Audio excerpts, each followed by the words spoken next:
Walking into Retirement, an unusual podcast about finding purpose, meaning, and balance after a busy working life, with David Ailing-Smith and Peter Taylor. Exploring the emotional, psychological, and practical realities of modern retirement through a series of reflective conversations undertaken whilst walking scenic routes across the UK. Hi Daz, how are you doing? I'm well, Peter. How are you today? I'm good. I'm very good because I'm excited because we have a special guest. We're going to introduce Sally in just a moment. But before we do that, Daz, I would like there's 3 points I want to quickly cover. Okay.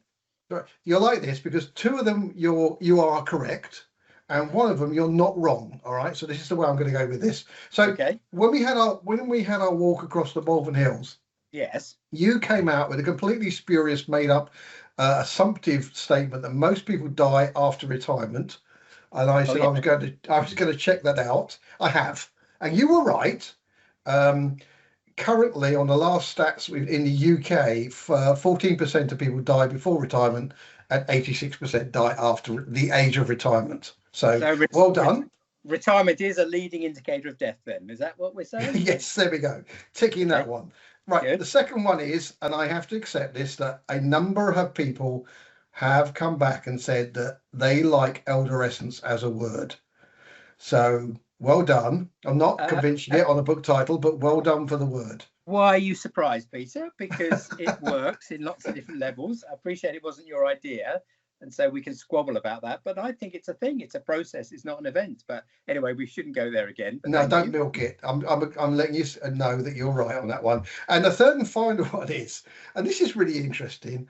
I've lost track of the number of people who said, I didn't realise you've retired. I haven't retired, all right? I may be on the edge of elderescence, but I have not retired. And I think perhaps going out there and promoting a Walking into Retirement podcast has confused some people. So I just wanted to set the record straight there. You know, denial is the first stage of recovery, Peter, don't you?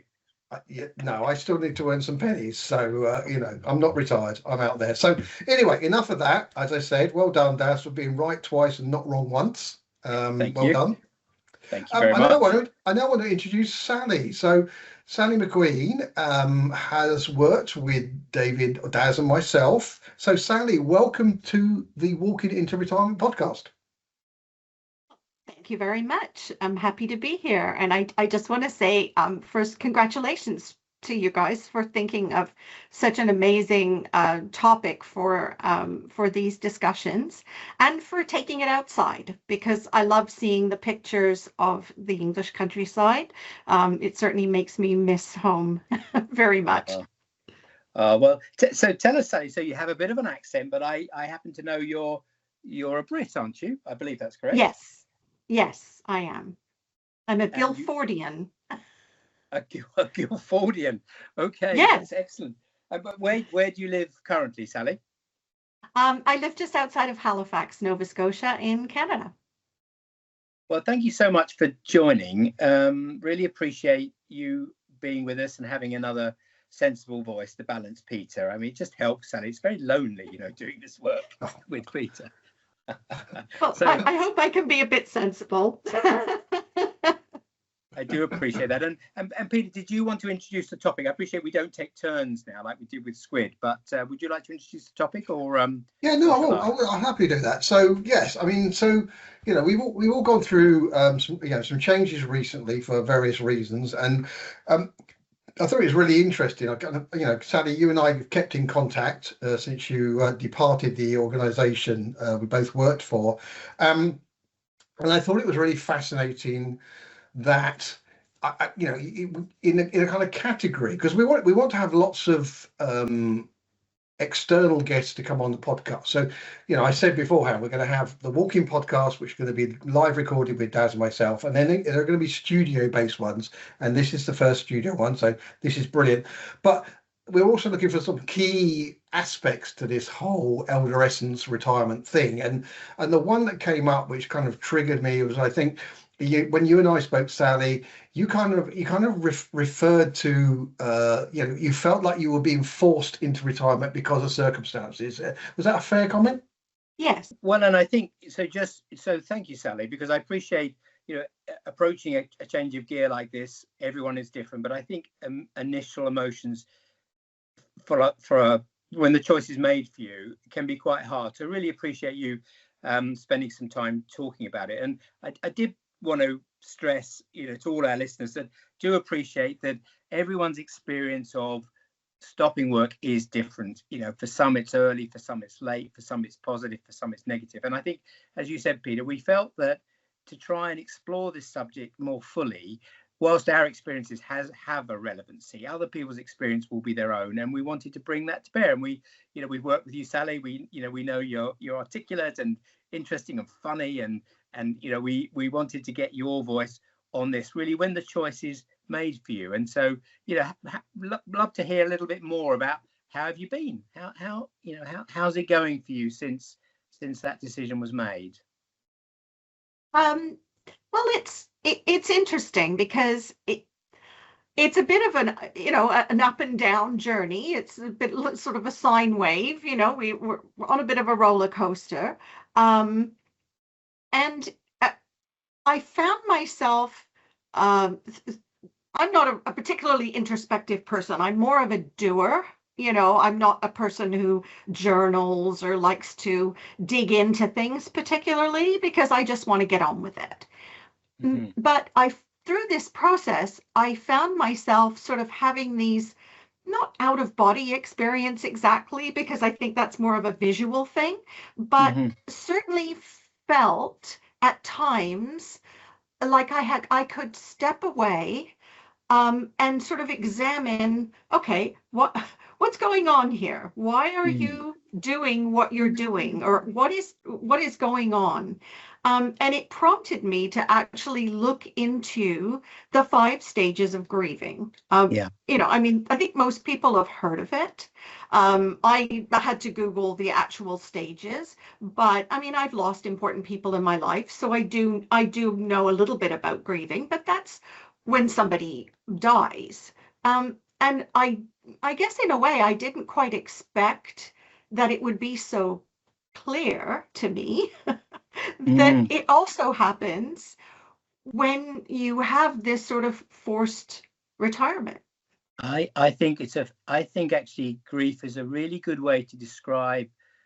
I think it's probably one of the sort of closest emotions we've got to this exercise. There's what's going on here, because I think grieving is about accepting loss, isn't it? And it's essential, really. I think it's essential for us as human beings as something to be able to move on. That transition, giving up some things, and as you say, the Kubler-Ross 5 stages of grief, or David Kessler thing updated it with 6 later. It's so interesting that I think those different, and I'd love to go through them all with you, those different stages. I think one can recognize that one if anyone's lost a job unexpectedly. It's interesting as well, those 5 stages of grief, or the 6 stages of grief, it's very much like the stages of project management, isn't it, Peter? You've given lots of talks in your time about, is it the valley of despair that projects go through, where everyone starts in a euphoric way, and there's parallels there with transformation, isn't there, of an organization when new systems are deployed and people just don't like them, and they're angry about the loss of the old systems. They're in denial about the fact they've got to change the way they're doing. They're then very sad about perhaps they've lost the knowledge that they had before. There's bargaining about, do we have to really give it up? Then there's a dialogue about how do we relate to this new world? And then there's an acceptance, and then the moving on, and so often with the moving on, there's a new sense of purpose, and there's a positive outcome. But it takes time, doesn't it? This whole process takes time. So it's such an interesting analogy, Sally. So do tell us more about it. Okay, sure. Well, at first I thought, well, why grief? Like, why does it resonate so much with me? In reality, nobody died, right? But then I thought about it and I realized, yes, somebody did die. The other half of me died. My professional persona died. Yeah. So I'm no longer, that person in that capacity no longer exists. Yes. And for me, it was quite quite stark, because I invested in my career. It wasn't so much what I do, but who I am, which is probably another podcast. Because there's Yes. probably a very Yeah. unhealthy codependency there. Yeah, we'll have you back, Sally. That's a good one. Thank you. Yeah.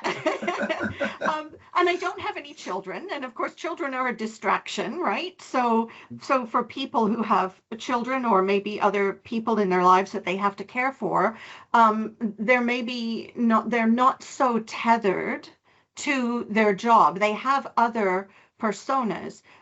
But for me, it was either, me sort of at home doing my crafting thing and taking care of my husband, and then the other half of me was the job. And I spent more time at that job, and I was almost more invested in it during my career than I was in my private life. Yes. So it really did feel like somebody died. And there's also a loss of purpose, which Yes. I think is also listed on your lovely website. Who am I now? Who am I supposed to be? Yes. And then also the loss of colleagues. I mean, you have a social circle at work, and it's rare, I think, to be able to transition those friendships out of that workspace and into the private space. Yes. That's a really good point. Yeah, I hadn't thought about that, but you're right. I mean, yes, I think even through our careers we've moved on, and you kind of move to the next group of people, and you have that kind of, and it can be highly engaging social interaction between a number of people. But when the job itself is no longer the common denominator, it's very easy to lose connection, no matter how you may try to make that carry on. It's hard, and you tend to move on to the next social community. And Sally, thank you, that's so eloquent, you've described that so beautifully. Did you find yourself, if you don't answer this question if you don't want to, but did you find yourself going through this of the shock, anger, denial stages of? Oh yeah. Yeah. Oh yeah. I think we felt that. Yeah, I think, and I'm still going through them, right? Because if you do a little reading on the subject, it goes in cycles. Sometimes you'll skip over a step, other times you won't, but you go through it again and again and again until you start to leave parts of it behind. Yes.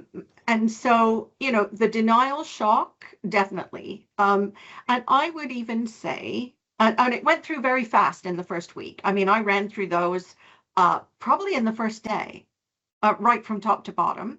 Yes. And then as time goes by, a little more slowly.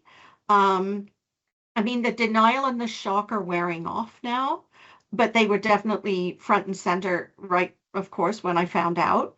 And I would say I was in denial. When I think back, I was in denial before the loss happened, because I basically ignored the signs. And they were there, and people were talking. There were murmurs, there were concerns, because this was all related to the company being purchased by a private equity firm.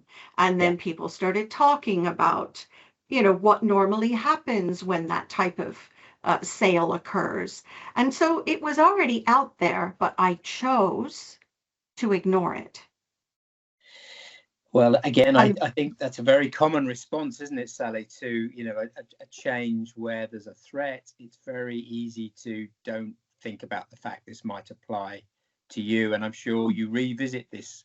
You are revisiting that, aren't you, now? Yeah. But what's quite interesting about this sort of walking into retirement for you here, this wasn't your choice, and there was nothing you could have done about this, and so. Yeah. You find yourself in a position where I think this is part of the healing process, Sally, this, talking about it, researching the emotions you're feeling. I don't think this can be rushed. No, absolutely. They do say with grief, in some respects it never ends, but it's interesting. We've had a couple of people, haven't we, Peter, talking about their retirement, saying it's taken them a year to get used to their change in circumstance. And so I've heard that written about grief as well. You know, it's that sort of time period where you go through, you cycle through these stages, and everyone's different, of course.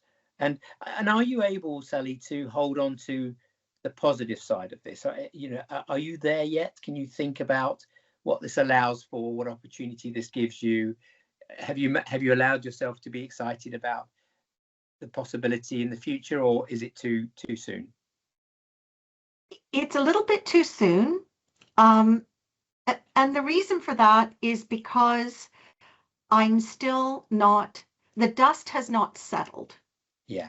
Right. So I can't really see clearly right now, because it's, basically, when something crashes down and the dust flies up, well, you Yes. genuinely can't see. And I am taking some advice from people that I trust in my life, my family. My mom lost her husband quite a few years ago, but she said to me, don't make any sudden moves. Just let it settle, because the things you might decide that you want to do in the first little while before you've sort of gone through all the stages, they might not be the same things that you want when you get to the end of this grieving process. So she said, be very careful what you decide you're going to do. Try to leave doors open. Don't make any fast moves. Just kind of sit with it if you can. Mums are wise, aren't they? Yes, they are very wise. University. Yes. That's such good advice, isn't it?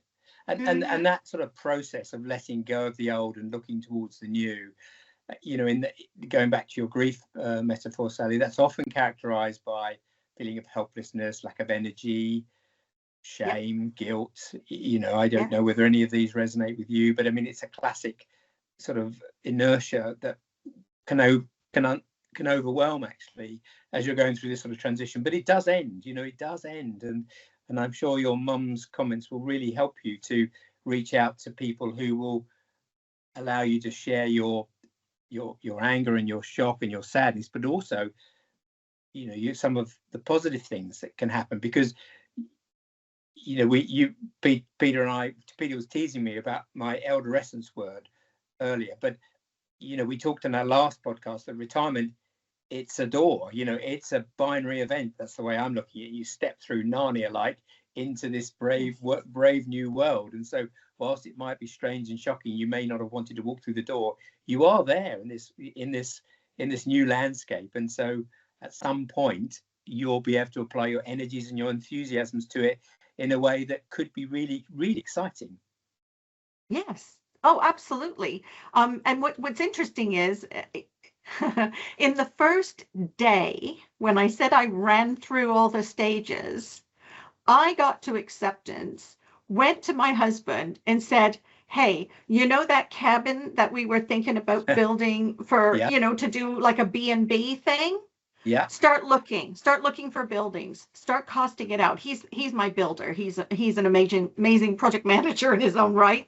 He is retired. But I said, start looking. Like we've got to, I'm getting some money in settlement. I can take that money. We can slam it into this thing. I want to get it up and running by June so we can, make some money this year. I mean, I was gung ho, right? But then you start to think things through a little bit more. And my brother, he's a financial advisor, so I have a great team behind me. You do, don't you? He said, those lump sums? He said, you don't know what's going to happen to you at tax time next year. So why don't you just sit with that and put it away, because you don't know what's coming. You don't know. The dust is still flying. So just hang on to that stuff for a little bit. You've got a great family, haven't you? A builder, a finance. You've got a doctor in the family as well, have you? Or like a travel agent? Because this sounds like a fantastic team you've got around you, Sally. It is. Well, my sister-in-law's a nurse, so we're good. And of course, your friends and your family will speak as to where they're coming from. So your brother, your financial advisor brother, was using words that financial advisors use, don't they? Like, be Yes. careful, put it away. Yes. You never know what's coming, which of course Yes. is good advice. But your building husband is probably really excited about building you something fantastic that you can enjoy and other people enjoy. So there'll be no shortage of mixed advice, I suspect, Sally. Yes, no, absolutely. And it's, everybody, I guess the great thing is everybody's got my best interest at heart. So, so that's been really great. But interestingly, I was okay to tell my family, right? But there was hesitancy in sharing this with other people. Yes. And there was a feeling of shame about it. And this has never happened to me in my career. Yes. And so it had just never happened to me. So I'm thinking, how will people react to this? Will people think, I wasn't performing? Will people think, all these things? And there was that element of shame, and it's completely wrong because it wasn't shameful. It was the company deciding to go in another direction, and yes. and they disbanded. What, Peter? Probably 75% of our department. There's hardly anybody left anymore. Yeah, yes. Yeah, and for the record, I can definitely say, as Sally's indirect manager, there was no performance issues whatsoever. She was doing an amazing job. Can I circle back to? I think I've been taking some great notes here, and I think one of the things Daz mentioned that a couple of people have reached out to us and they said, it's taken about a year to get into the mindset of being retired, and both those, I believe, are in a planned retirement situation. So they knew they were going to retire. They retired, and then they evolved during that 12-month period roughly, and they felt they were mentally retired at that point. I think one of the things, and it may reflect, Sally, on your 24-hour drive to actually starting building cabins and things like that, and starting your kind of vacation business, is the fact that suddenly you lose control. As a result of this, you have lost personal control of your life in some degree, because you were planning. I'm sure you were planning for a retirement at some point in the future. Yeah, exactly. But suddenly that decision's been taken away, and I think that is going to be hugely impactful for anybody that has happened to. Mm-hmm. Oh, completely. And that kind of feeds into the anger part of the equation. Right. Because first and foremost, I was angry at myself because I ignored the signs. And to your point, Daz, not that I could have done anything about it, but I still could have gotten my head in the right space, knowing that it was coming. People say, "Oh, I saw the light at the end of the tunnel, but it was a train." I didn't even know I was in the tunnel. I didn't even see a light. I mean, it was just like, boom. I sort of think about that. If anybody listening is a Peanuts fan, the Charles Schulz comics, where Lucy's holding the ball and Charlie Brown runs up to kick it, and she moves the ball and he goes flying, falls on his back, and the little birds and stars are going around his head, and it happens to him all the time. But that's how I felt, because it just was completely blindsided by it. But I was angry because I'm not ready. I haven't finished my work. I was so invested in this, and it's just taken away, and there's no access and nothing. And because I didn't make the decision on my own terms, it's like it steals your moment.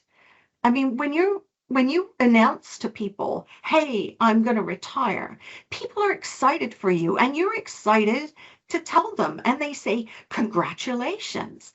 Well, nobody's saying congratulations to me, including myself. Yeah, because, that's such an interesting point, Sally. No, I hadn't thought of that, actually.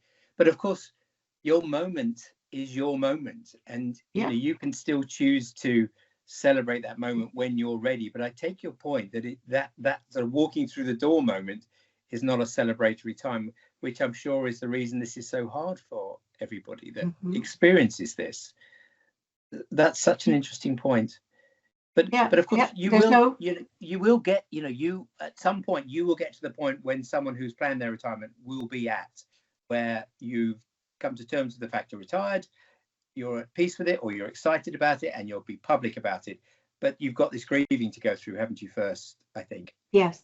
Yep. And some very practical things that need to be done. Of course. I mean, you can't you can't go into that depression stage and stay there, right? No. So I know I've skipped over the bargaining because that was pretty short. I was like, oh, maybe they'll change their mind. Maybe they'll offer me a contract to bridge, maybe they'll realize that they let people go that know things that nobody else knows. And maybe they'll, in fact, when Peter called me about doing this podcast, there was a little voice in my head saying, maybe they've changed their minds. Maybe that's why Peter's calling me. Right. Ooh. So that's the bargaining part of it. Yes. Definitely that, but I've pretty much got rid of that. That's not really a stage I'm visiting anymore. But the depression part of it, I will say, had a very strange manifestation for me, and I do want to mention it because it completely shocked me. I actually got frightened because I was in town with my husband, and like a lot of married couples, we're pulling out of an intersection. He's looking one way, and he says to me, "Are we okay the other way?" And I said yes, and we weren't. Oh. Yeah, I had completely, in that moment, and it kind of went on for the rest of the day, I completely disengaged. I became untethered. I lost focus. And after that, I was apologizing, and we were trying to go somewhere, the place where I've been several times, and I'm the navigator in the family. I mean, I've always been. I can find my way, and I couldn't. I got lost. And I said, you know what? I just want you to take me home. Because I realized in that moment that I was losing it. Well, very powerful story, Sally. I think that's an illustration, isn't it, of how discombobulating this is, how knocked off track, this has been for you and is for other people. And I suppose the only encouraging thing to say here is that feels completely understandable and normal. And I'm sure that passed for you, or if it comes back, it will pass again. But that's a really powerful description of how unsettling this can be for anyone in that moment. Oh, I'm so sorry. That does sound frightening. It was scary. I thought, holy smokes, what's happening here? And I went home, and one of the things I do want to say to people is, through this process, be kind to yourself. Because you are going through something, and it is, as you say, discombobulating, more than you think.